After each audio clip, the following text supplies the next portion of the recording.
Can you say friends, talking, nerdy? Close enough.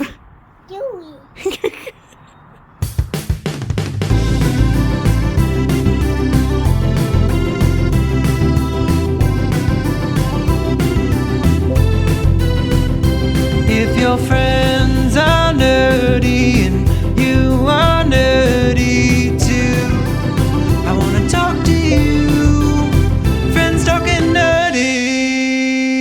On September 12th, 1966, 59 years ago, it was a Monday, just like the Monday that we're recording on, even though as we record this it is the 15th.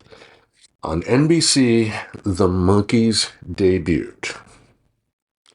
Hell yeah. What a hell of a show. This is Tim the Nerd, everybody, and seated next to me, we have Professor Aubrey. Welcome to Friends Talking Nerdy. I flipped that for some reason. But anyway, this week we're going to have an artist spotlight again. I've been doing the spotlights on living artists for once. We would in the past either just do,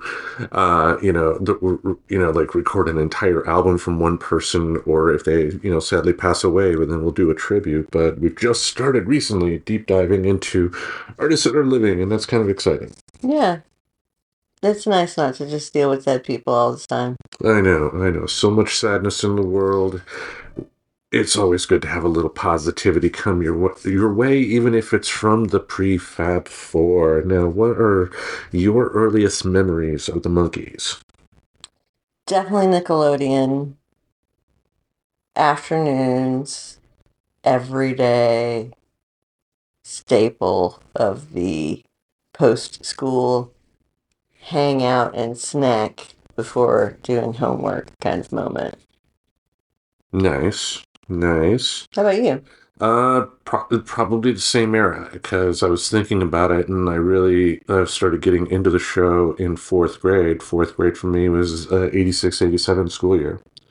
So, yeah, I mean, it's same thing as you, getting home, and it was on Nickelodeon. I didn't realize until later, though, that it was kind of also had a showing on MTV as well during that era, but I didn't really watch MTV on a consistent basis at that time. Yeah, but that was all happening at the same time? At the same time, yeah. I mean, they're both owned by the same people, so... Gotcha. Yeah. But what I fell in love with instantly was the music. Unlike you, I think they are a real band, And I'm kidding, of course, but their music from day one, I just absolutely loved, and I've also had to come to defend it a lot over the years, because even in the 90s, you would have people be like, they didn't play their own music, and it's just like, they knew how to play instruments. They did play music on some of their songs. Some of their songs, they used some of the best studio musicians in the world. What's wrong with that? Yeah, I mean, my understanding is that Mike is actually a skilled and accomplished musician, who wrote songs, basically was a serious musician. Since I learned that, I haven't really discounted their musicality. Well, I know. I'm just referring. In a few episodes back, I think we were talking about them being eligible for the Rock and Roll Hall of Fame or something like that. And I did probably. Oh, you were the prosecuting attorney at that point? I might have been. Okay. Let's just say I might have been. The thing is that I am of two minds about it. One being that it was very entertaining, and the songs are good, happy songs, and they were presented well by the band. What I didn't like about them was the contrivance of the whole thing. How that TV show related to the reality of the music, if you know what I mean. How so? It was almost like if they were a real band, you wanted them to be like they were in the TV show. Like the disconnect between the musicality and then this kind of dumb TV show. Yeah, because speaking of the musicality, apparently Davy Jones learned. I mean, because they had, they had to learn their music because they had ultimately went on concerts. So at the studio where they filmed the TV show, they also had a separate studio set up like next door or something like that that had all the musical instruments they need. Mickey, when the whole thing first started, didn't really play drums. Really? Peter Tork taught. I think Mm-hmm. it was Peter Tork. I don't want to say that with 100% certainty, but yeah, he taught him that because Mickey was more of like a rhythm guitar player and a singer in the few like garage rock bands he was involved with. Nothing big, but he had experience on a very small level making music. It was really the other three that had the more varied music backgrounds because the story about Peter Tork, right? How he got the job. I do. You've told it to me. Yeah, his roommate and best friend and fellow musician, Mr. Stephen Stills, auditioned for the role and didn't get it, but recommended Peter Tork. Mm-hmm. Yeah. And he, I think, was good for the role. He definitely was. He definitely was. Mickey actually had a history in TV in the 50s. Really? Yeah, there was a TV show in the 50s they had called Circus Boy that he was a star of when he was like 10 or something like that. And he had family in the industry as well. So, making decent money in the entertainment industry was pretty much always going to be an option for him. And, he ultimately used that cockiness in order to end up winning the role. So, good for him there. But who did I forget? Mike. Yeah, Mike. Or Davey. I David. forgot Dave. Yeah. But we mentioned on the show too that the night the Beatles appeared on the Ed Sullivan for the first time, before the Beatles played, they had a scene from the Broadway show Oliver. Uh-huh. Davy Jones was in that cast singing. As Oliver. I believe as Oliver, yeah. I mean, but he was definitely, even if he, again, can't say that with 100% certainty, but I believe so based on, like his size and all that stuff. But he was there the night the Beatles debuted and saw all that craziness. And then, of course, Mike Nesmith, his mother invented liquid paper. That's right. Yeah. And if it wasn't for him, indirectly, we wouldn't have MTV. How's that work? A couple of years before MTV, this little cable channel you may have heard of called Nickelodeon was just starting, and Mike Nesmith ended up creating a show. It was like a half-hour show. I forgot the title of it, but in America, it was one of the first dedicated TV shows to music videos. Wow. Kind of, and it ended up in a weird case, kind of being like a proof of concept type of deal. And because also too, in the 70s for his solo career, Mike actually made what he called a video album and was kind of focused on what video could offer music. He even had like the first motion picture that won a Grammy was his film Elephant Parts. Really? Yeah. But having that liquid paper money made him comfortable for the rest of his life. But Yeah. and to be clear, when it comes to their musicality, like they all come from different musical enjoyments, I guess I should say. And like, so in terms of them coming together organically, I could not have seen that. Mm-hmm. But the fact that, yeah, in terms of manufactured, I got no problem with something being manufactured as long as it's manufactured well, including a music group. Because if Broadway can hire strangers to come together to work on a project, why couldn't some, record producer do that for, a music group of their own? I'm sure it's done all the time. Absolutely, it's done all the time. I mean, you can look at all of the groups of today that are studio groups. Do you know what I mean? They're like come into the world in a big studio. Yeah. Yeah. That's a different kind of person than somebody who works their way up independently, Like Nirvana. like Nirvana. Yeah. I mean, that was more organic, but the bigger it got, the more of a business it became. Right. Well, what we wanted to do this week, since we're going to be talking about the Monkees here, is instead of going through an oral history of their entire lives, what we wanted to do is get some tracks together, talk about some of their best songs. There's a lot more you can add to this list, but for these artist tributes, I'm liking the number 12. So we picked 12 songs here that we're going to be discussing, tossing a little bit of trivia here. Also, one thing before we begin, another reason I am doing this is that musician Bobby Hart, who along with his writing partner Tommy Boyce was responsible for some of the Monkees' early hits, Bobby Hart passed away the other day. Yeah, that's too bad. But he must have been very old. 83, yeah. 83, I mean, that's pretty good. Yeah, yeah. I mean, it's like the closer we are to the finish line, that like in terms of me, how I mourn people, like, yeah, people are that old or older, and like when my grandma passed, since I should use a personal connection here, like I believe she was 100, and at that point it was just like she's resting now, thank goodness. Right, like that's a long time to be alive. Yeah, yeah. Now, if something horrific happened, that'd be a different reaction altogether. But someone just passing away through natural causes, and you've reached the finish line like that, like, job well done. And the fact that we're still talking about his music, bonus.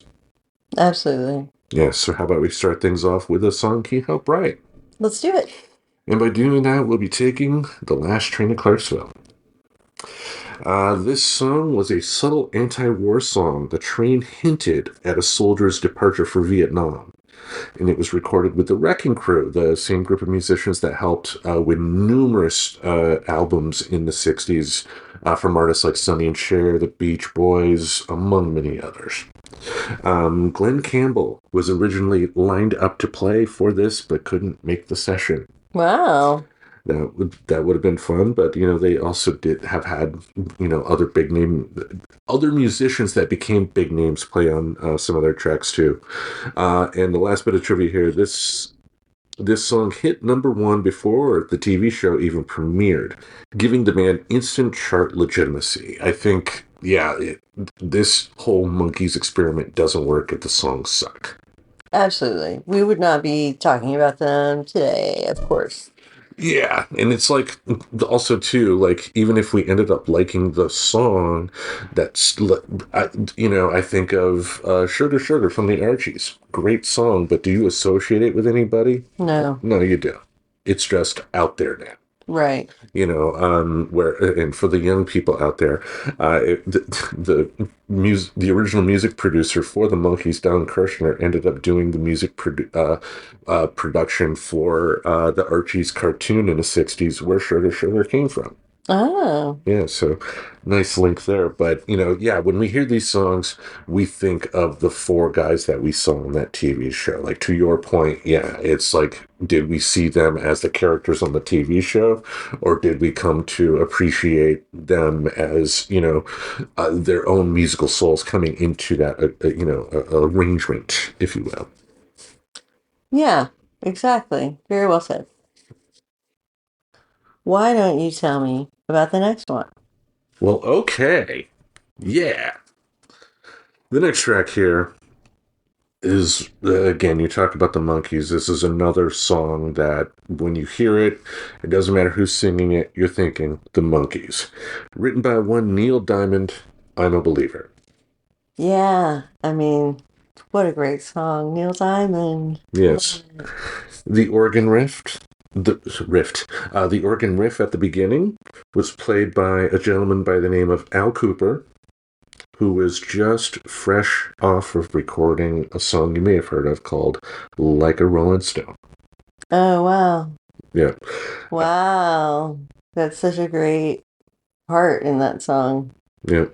The single sold over 1 million copies in less than 48 hours, a record at the time. And Mickey Dolenz didn't like the song at first, thinking it was too syrupy. Which does make you understand a little more about how his take on the song, I guess. Because, in the wrong hands, it could have been syrupy. Like, do you remember that 70s and 80s TV game show host, John Davidson? No. Okay, just think 80s game show host, and you kind of get the riff. He also had a singing career, but singing career like Kathy Gifford had a singing career. Uh-huh. And yeah, he would have butchered the song, you know. And I've heard Neil Diamond's take on it as well, and I can kind of see Mickey's point. I think there's not a major difference between the two, but it's how the song is sung, and I think Mickey made the right choice. Yeah. Have you heard the Neil Diamond version? No. Okay. Yeah, I've only heard it once, a long time ago. I have huge respect for Neil Diamond, and you know, one of those things that maybe if I dived into his catalog a little more, I could find something more than Sweet Caroline to listen to. But Yeah, I mean, I have this interesting relationship with Neil Diamond where I like the songs that he wrote, but I don't like his performance of them. interesting. And I remember him being in like polyester suits with flared bottoms with sequins running down the sides. Yeah, he did that. He did the remake of the first Sound film? Wasn't it called The Jazz Singer? Yeah. Yeah, yeah, that was the remake of the Al Jolson. The original one was, by today's standards, fucking horrible. The blackface. Yeah, Yeah. yeah. So yeah, Neil Diamond made that, and like, yeah, I guess for that movie, ended up doing the polyester stuff. Now he looks like the hip grandpa that sells real estate and has his own yacht. Well, good on him. Yeah. So, anything more about that, or shall I go on? Let's go on. All right, we have to include another Tommy Boyce and Bobby Hart song, "I'm Not Your Stepping Stone." And I associate that song with a different band. Ooh, what band? The Voodoo Tonics. No, that's made up. Well, you told me. Somebody else did that song.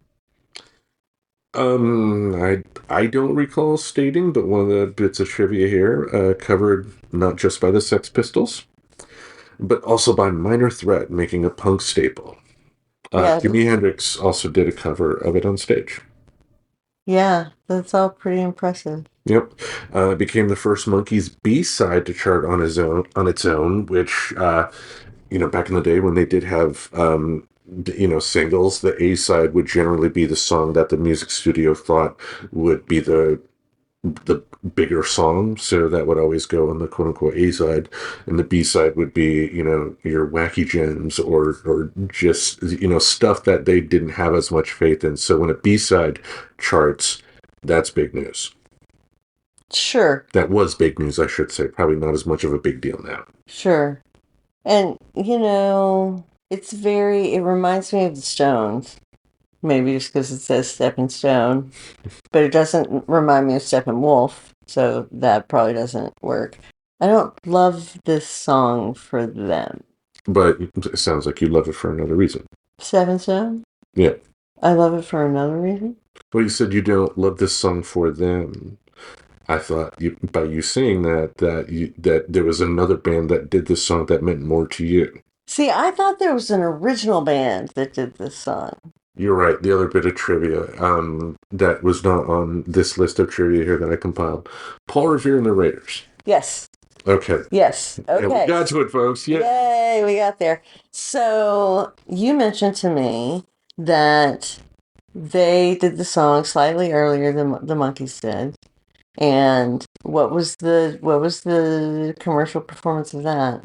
I don't know the commercial performance. Paul Revere and the Raiders at that particular time were selling pretty consistently.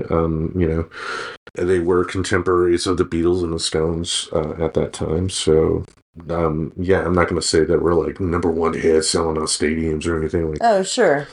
I just wonder because I do prefer that version. Now, the only Monkees version I've seen is the last concert live footage That we saw just before we started recording. Yeah. Yeah. And I preferred Paul Revere and the Raiders version. Why are we talking about Paul? Paul Revere, baby. At least you like the song. Yeah. Yes, and Bobby Hart, again, who sadly passed away, is definitely a huge part of the Monkees' legacy. So,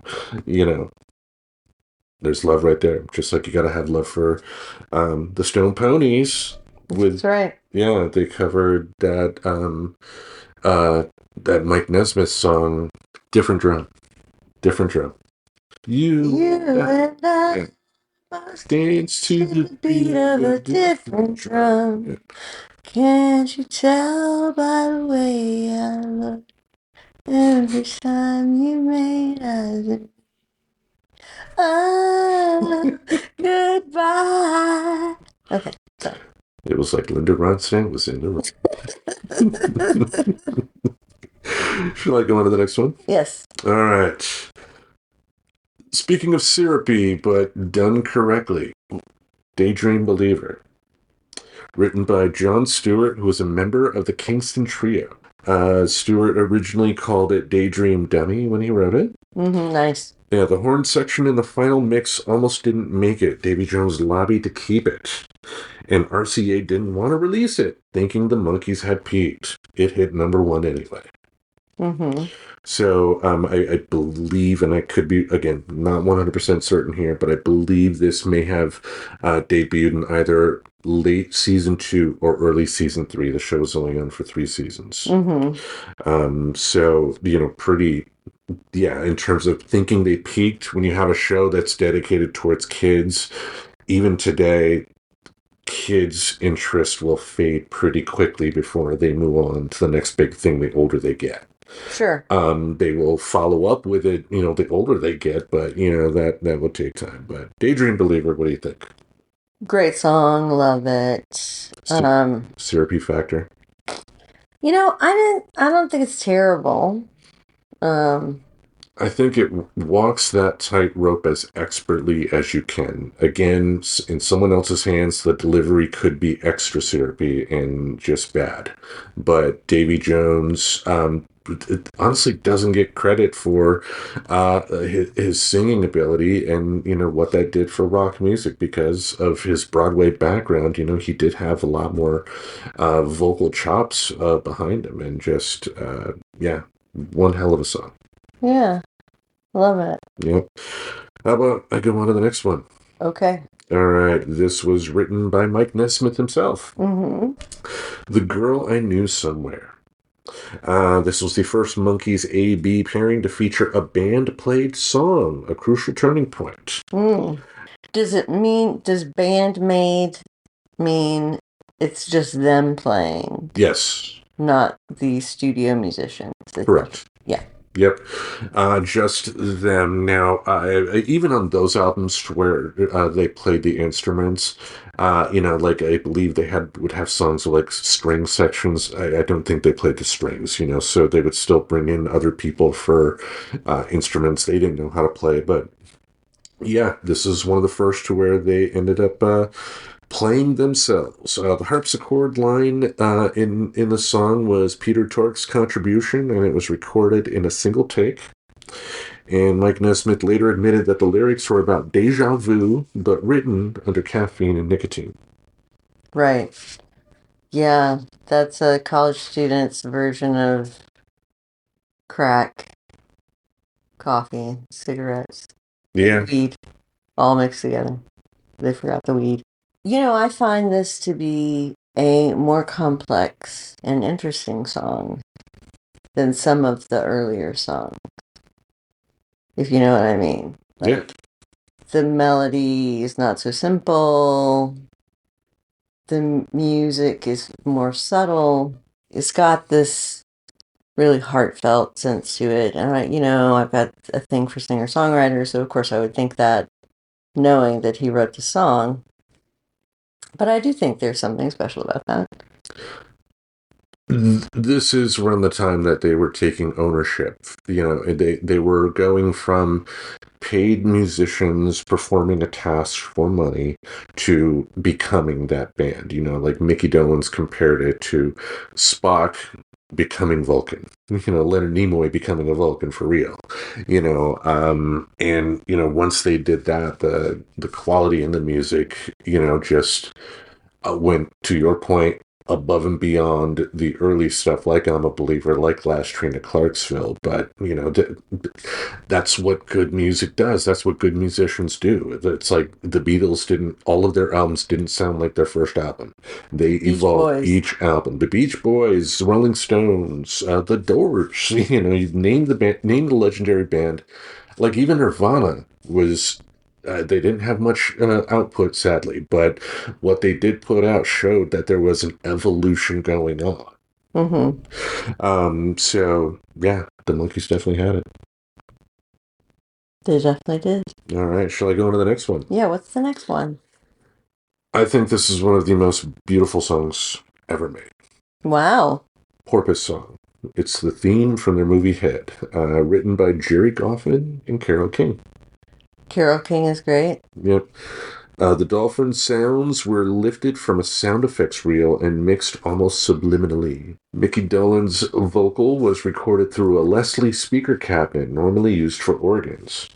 In Goffin's lyrics, the porpoise is laughing, goodbye, goodbye, were a dig at the Monkees' prefab image. The movie Head is not one that I would recommend for most people.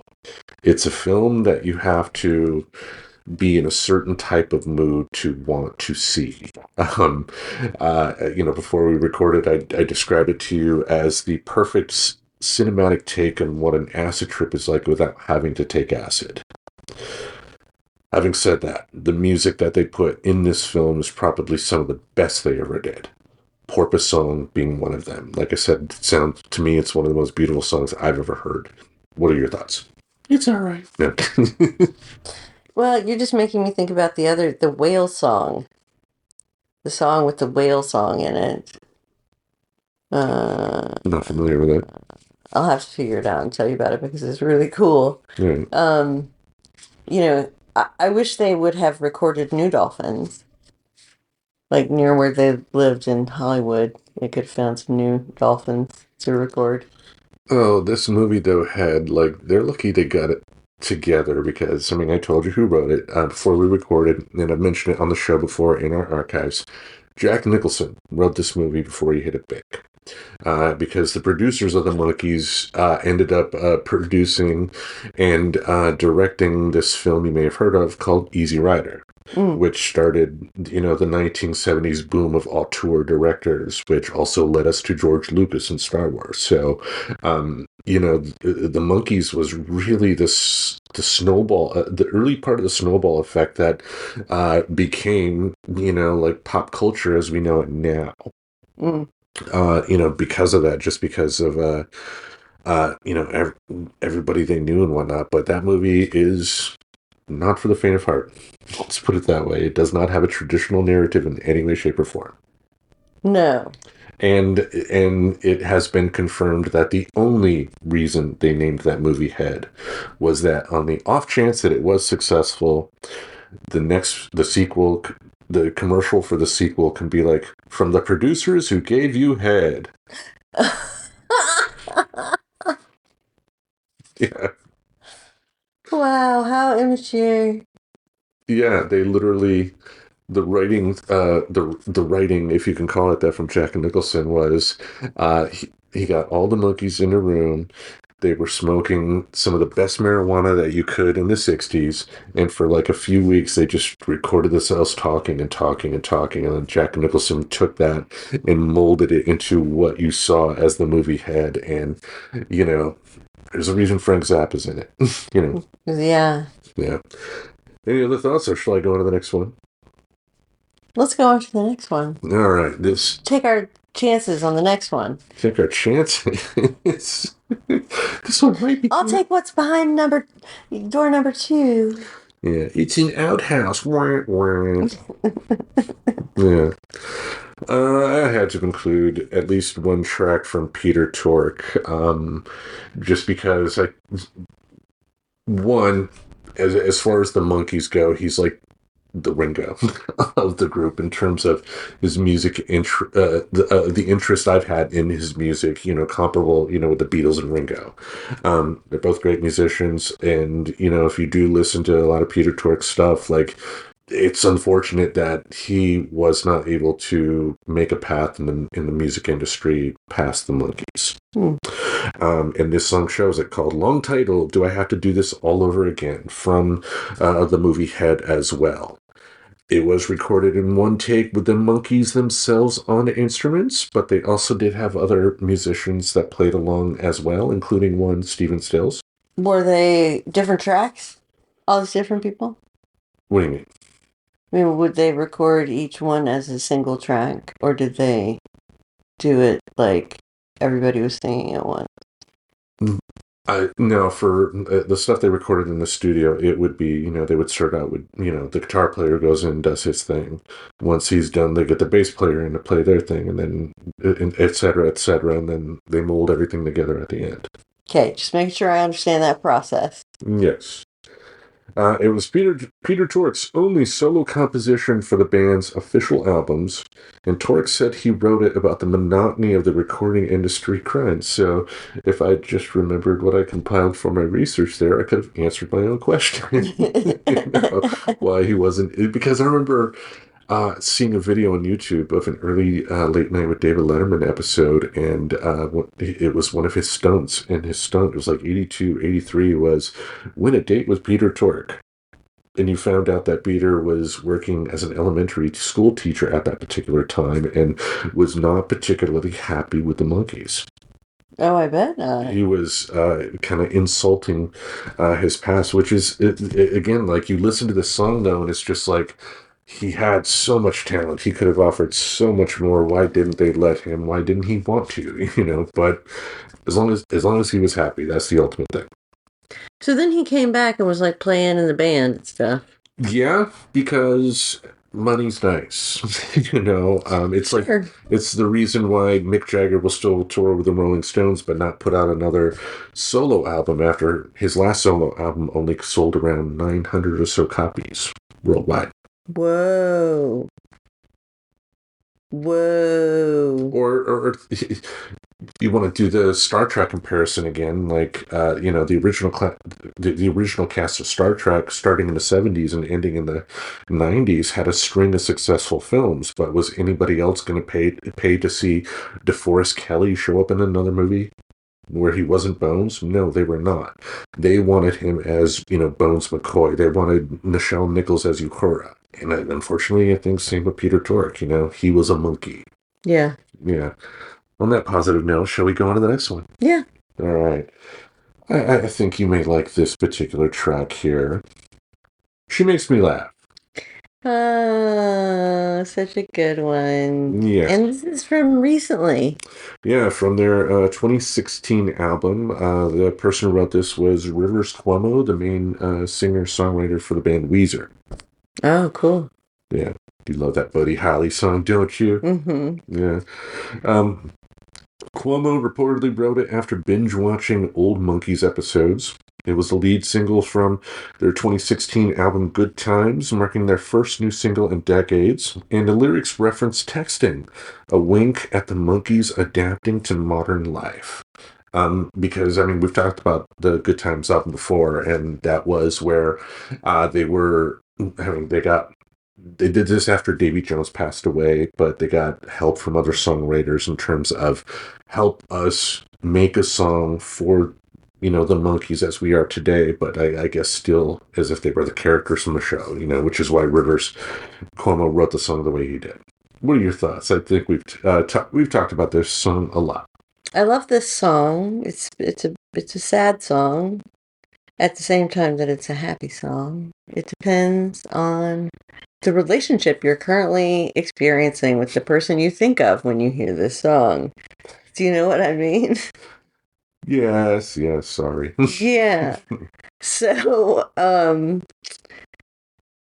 it's a great song. And, it always makes me think of the people who bring that little spark to your life, Yep.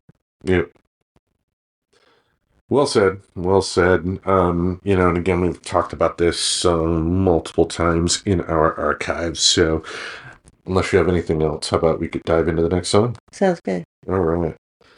Another Neil Diamond song, A Little Bit Me, A Little Bit You. So you've heard it. Yep. Now I've heard it. Yeah. You said not memorable for you, and that's cool. Yeah, it's Didn't work for you. it didn't work for me. It's like the worst of Neil Diamondy. And yeah, we were just watching an episode of the Monkees before we recorded, and they were playing a song, She Hangs Out, and I'm like, oh, I don't like this. This isn't one of their best. You're like, I love it. That's the beauty of songs, though. Yeah, exactly. Yeah.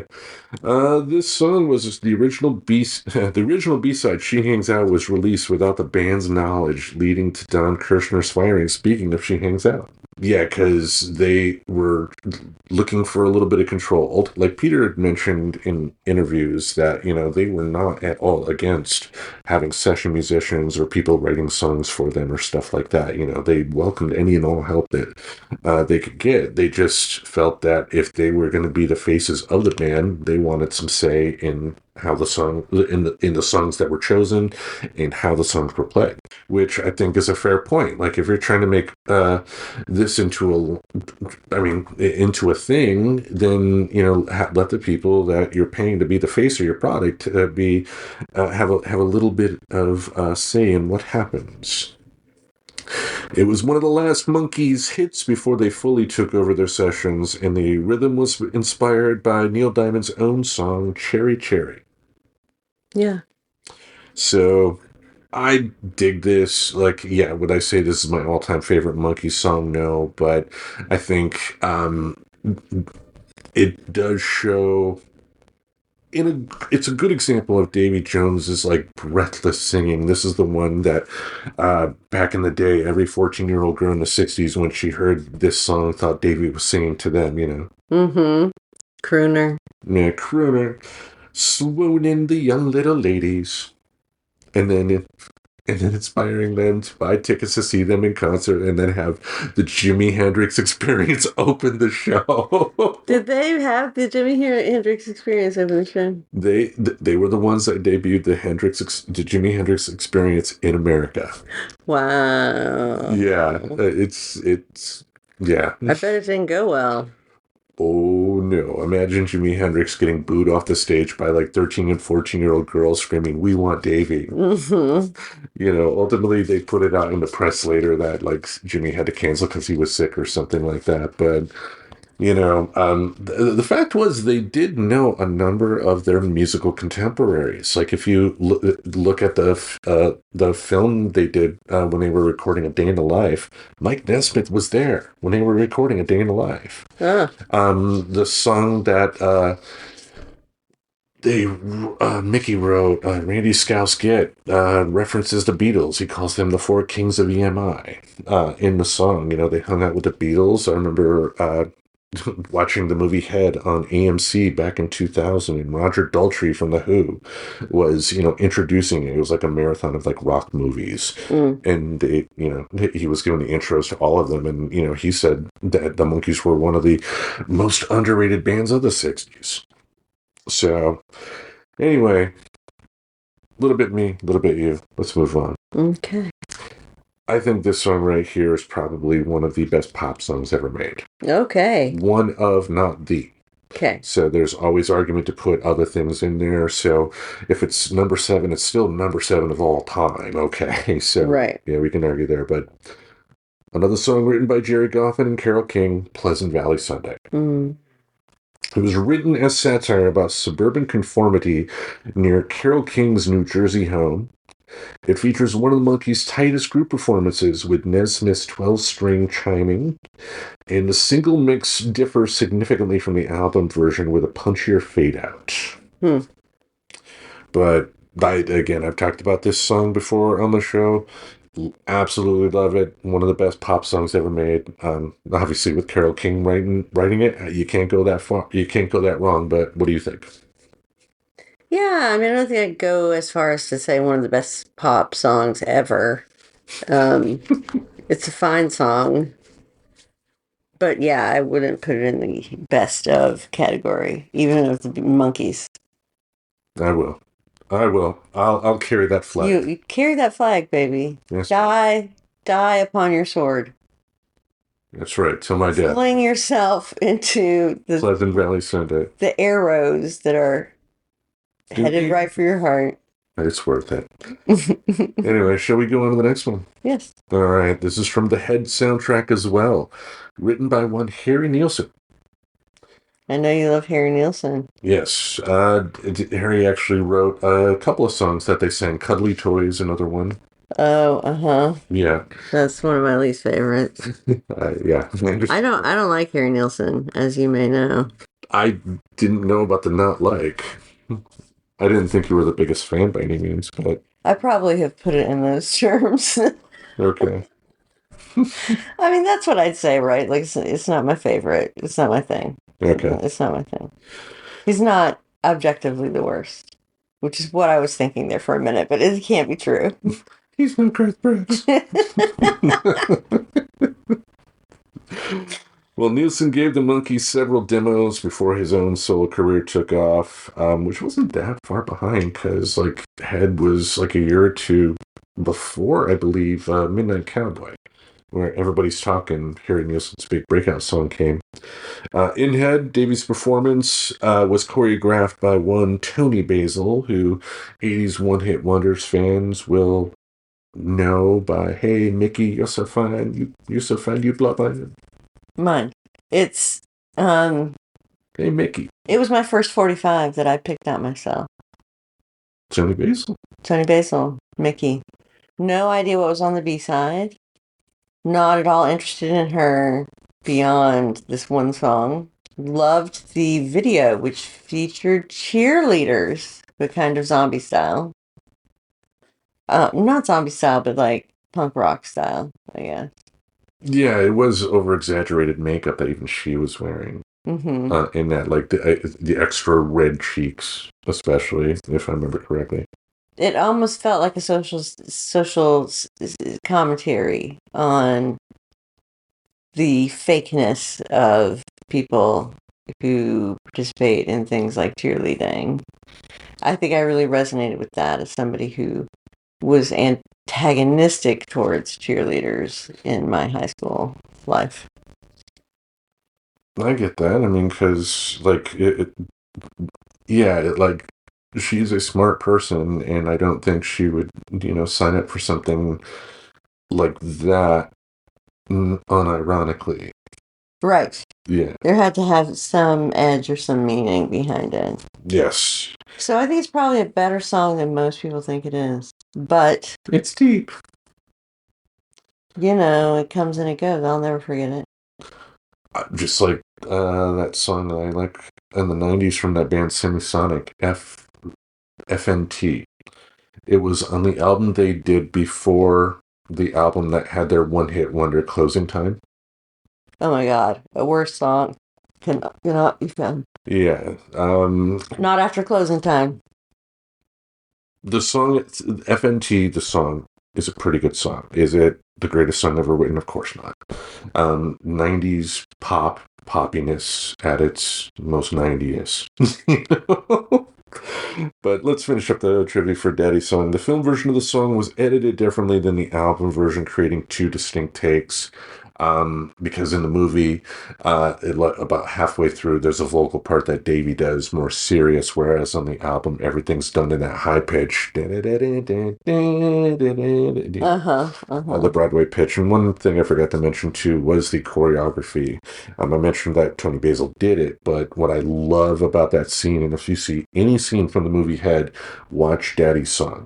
Because Tony Basil choreographed the dance that she and Davey did, but they recorded it twice. Once when they were wearing black outfits and once when they were wearing white outfits. And then they edited it kind of together, and it was really cool how, pretty damn close they got to making it look like, it was all happening at the same time, Mm-hmm. Just really damn good. Yeah, that's a cool visual trick. Indeed. But Back when things like that were done by hand yes, not today where it can be computers. You know, they would just wear like in like 5 seconds. those like blue suits with the ping pong balls on it, and then do the dance, and then they can just switch it in, CGI. It doesn't even have to be that complicated. Yeah. Shut up, Tim. Well, how about I wrap things up here? Okay. This song here, I had to wrap things up with this song because Mike Nesmith called it one of the best songs he had ever recorded, period. Mm. And that's one bit of trivia here for me and Magdalena. Written by Ben Gibbard from Death Cab for Cutie. It was sung as a duet by Mike Nesmith and Mickey Dolenz on the 2016 album Good Times. And producer Adam Schlesinger of Fountains of Wayne layered a 12-string guitar to echo the Byrds' influence. Because, like, the Byrds, the Monkees, Buffalo Springfield, a number of those LA-based bands all knew each other. Oh, sure. Yeah, I was driving this weekend in Topanga Canyon and Laurel Canyon. Ooh. Yeah. So you probably drove by a number of at this point, probably former celebrity homes. But there's a channel on YouTube that I love, but it's a type of video you easily get bored by. But it's called Rock Essentials with Tim.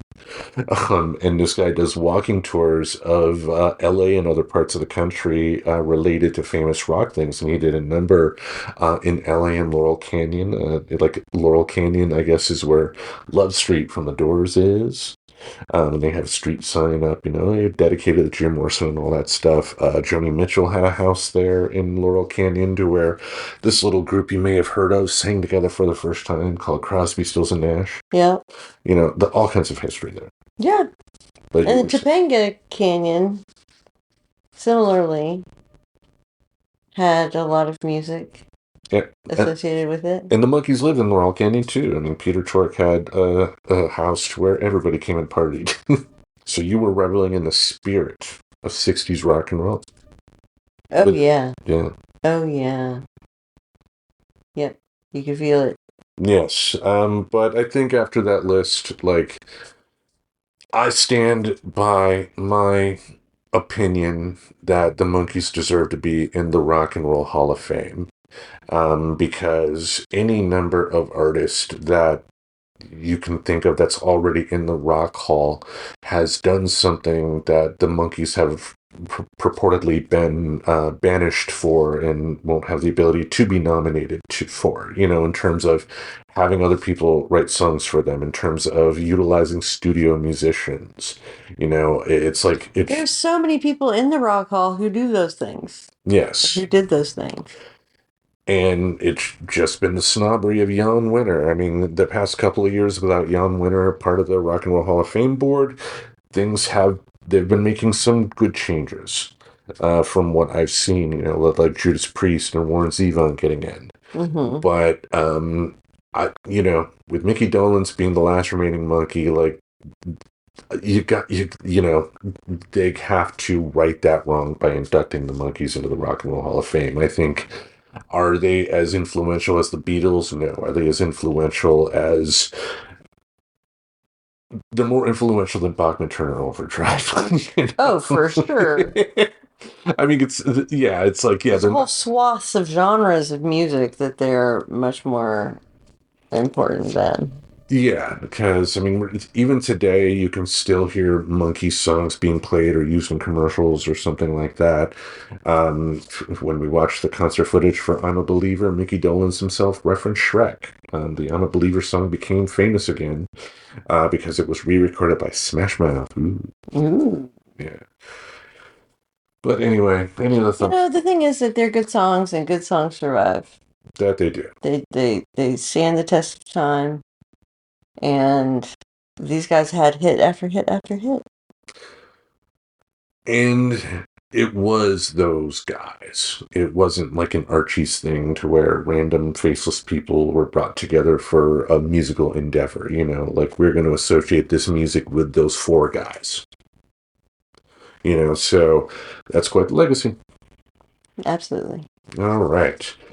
Well, before we wrap things up here, wanted to mention briefly, and I'm sure once we wrap up watching that series, we'll be able to go a little bit more in depth. But on a whim, we popped on the UK version of the TV show Ghost and have both kind of fallen in love with it. It's so good. It's really good. And there are how many seasons? 5. There are 5 whole seasons. We're only through 1.5, I think. Almost 2. And, you got to slow down because it's so good. Yeah, it's kind of like it gives me vibes of that TV show Spaced I saw with Simon Pegg and Jessica Stevenson that was directed by Edgar Wright. I think you've seen that as well, right? Yeah, absolutely. Yeah, so it definitely gives me major vibes of that, in as much as you can relate to the characters on the screen, even the wacky characters. Some of them may be a little more two-dimensional than others, but there is still some basis of reality because we did watch one episode of the American version of Ghost. Mm-hmm. And I think my two big complaints was one, even though they both were roughly a half hour, it felt like the first episode of the American version of Ghost was kind of zipping through a lot more in a much more compressed time in terms of the story, because it did follow pretty closely the story that we saw in the UK version. It just didn't take them as long to get there. It just felt faster, but two, I think the American actors didn't gel, didn't have chemistry. Like the husband and wife characters felt like two actors doing a job and not a couple, like the British version feels like. Mm-hmm. And that's just me, one person's opinion there. If you like the American version of Ghost, or if it gets better, I mean, maybe we can always try a couple more episodes to see if it suits our fancy. But overall, I'm much preferring the UK version and would rather stick with that. Sounds good. I'm good with that. Damn right. British everything is so good. Pip pip cheerio, drink some tea. Yes, exactly. More fancy. Talk about the Queen. It's a show you can watch with your pinky out. That's right. Enjoy a nice glass of Earl Grey. A cup, I guess. A teacup of Earl Grey. 80% hot. Star Trek reference, people. But anyway, one more thing we wanted to mention before wrapping up here, and especially if you are watching us on YouTube lately has been, or listening to us on YouTube, because it's just the audio feed on YouTube with the show promo art on there. But anyway, YouTube made some changes recently that they didn't really inform the creators what the ramifications were, and it all had to do around restricted mode. Okay, explain it to us. Restricted mode means that if you are making a content that is not for what they deem basically for kids, even though it's general content that should be available to everybody, if you're not making it to where a kid could conceivably watch it without there being like splatter or horrendous language or anything like that, or whatever, then it's going to be restricted. But the negative part about this restricting, and more than likely from the sources I've heard and read about this particular issue, it's being speculated that AI is a part of it. This restricting, what it's doing is, if you have your content listed as, restricted, then it is not showing up in people's feeds on YouTube in terms of even clicking on it and getting a warning that, hey, this is restricted, put in your age or something like that. It's just not there. And it turns out that due to a recent update, restricted mode is being turned on automatically for people. So I, on my iPad, turned on restricted mode and then went to the Friends Talking Nerdy page on YouTube, and like 99% of our episodes were not there. Because, not that we do anything bad here. It's just in the past, I felt like, we will throw out some swear words on occasion. Mm-hmm. So yeah, if a kid listens, maybe they don't need to hear me throw out the F word. But if, Google being one of, like compared to like Amazon, with podcasts, you're talking like, the iTunes stuff, you're talking YouTube now, with Google, you're talking Spotify, of course. If even one of those services decides to not show your content to anybody at all, no one's going to find you. So the week we record this, I made sure that the episode that we released, the one about sax, let's talk about sax, I marked it as not explicit and, not, for kids on YouTube. And we've already gotten a little more listeners on both. I am not surprised. Yeah. So, I mean, for what I was doing for just being nice, I guess, in terms of, hey, we do throw us some swear words, Not worth it. not worth it. So, we're not going to edit our voices here. If we do throw out the occasional swear word, we are going to do that. I mean, we're not going to start off the episode with, and going off or whatever. But, yeah, it's just, I want this show out there for as many people to listen to as possible. And if that only ever means that, like if I get hit by a bus tomorrow and we have the small group of people that listen to the show already, I'm still going to be happy with that. But I do want to make it bigger, if at all possible. Yeah. Yeah, so hopefully YouTube will make that change because, to be clear, I am not against a restricted mode because, while YouTube does have its own YouTube Kids app that you can download that will focus more on the primary stuff, like if you have a teenager and you turn on restricted mode without them knowing, that could be one thing. Also, too, if you're an adult and just don't want to see stuff that bothers you for whatever reason, and by doing that, turning on restricted mode, that's great too, but you have to know that that option is there and choose to turn it on. The fact that they've automatically turned it on, I think, is kind of ridiculous. Yeah, I think that really sucks, and I hope that they will change that back. Yeah, because a number of great YouTube channels numbers have been dipping recently. Like the one I can think of is that Council of Geeks with Vera Wild. Like her numbers have kind of gone down kind of dramatically too, because like half the videos she made have been deemed not appropriate for kids. So they're just not pushing it out at all. Mm-hmm. Like, again, it would be one thing if there was some sort of thing you had to click to, like be like, hey, this is for older people, put in your age here. Mm-hmm. At that, fine. Then, then I would go back to putting the is this appropriate for kids marker on it in terms of, no, it shouldn't be. But, anyway, fuck Google. That's the answer to everything. That's right. So, anything else you want to say to our friends at home before we wrap things up and take the last train of Clarksville to bed? No? What did you say? Is there anything else you want to say to our friends at home before we wrap things up this week? Oh my God, that's so funny.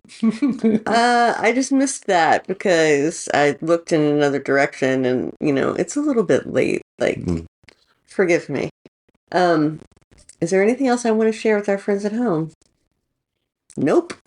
All right. Well, then, let's wrap things up. Each Monday, we'll have something in this podcast space to entertain your ear holes. Until we meet again, we bid you adieu. So long.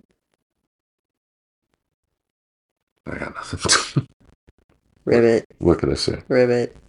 Ribbit. Ribbit. Yeah. Budweiser. Subscribe to Friends Talking Nerdy On YouTube Music, Apple Podcasts, Spotify, or wherever you listen to podcasts. Goodbye, darling.